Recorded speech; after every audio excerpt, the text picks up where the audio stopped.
আসসালামু আলাইকুম, আশা করি সবাই ভালো আছেন। তো একটা বিষয় হচ্ছে খুবই গুরুত্বপূর্ণ। সেটা হচ্ছে আপনি কখন কোনো কাজ করতে যান, সবসময় যেই ১ম বারে আপনি সফল হয়ে যাবেন বিষয়টা কিন্তু এরকম না।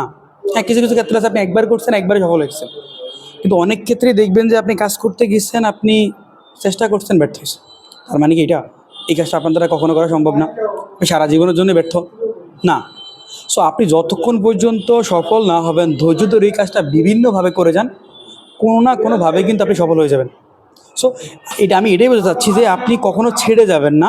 আপনি যে কোনো প্রবলেম পড়ছেন, প্রবলেমের সলিউশন খুঁজেন, সমাধান করেন, আপনি আবার এগিয়ে যান। আর দেখুন, ছোটো একটা বাচ্চা যখন হাঁটতে গিয়ে পড়ে যায়, সে কিন্তু পড়ে থাকে না, উঠে কিন্তু আবার দাঁড়ায়। দাঁড়িয়ে সে কিন্তু আবার হাঁটা শুরু করে। আর আপনি বড় হয়ে যাওয়ার পর যতবারই ব্যর্থ হয়েছেন, পড়ে গেছেন, আপনি ওখানেই পড়েছিলেন, আপনি আর ঘুরে দাঁড়ান নাই। আর যারা ঘুরে দাঁড়াচ্ছে আজকে তারা কিন্তু সফল। তারাই আজকে দেশকে নেতৃত্ব দিচ্ছে, তারাই আজকে সমাজকে নেতৃত্ব দিচ্ছে, তারা আজকে বিজনেসকে নেতৃত্ব দিচ্ছে। সো সবাই ভালো থাকবেন, সুস্থ থাকবেন। আসসালামু আলাইকুম।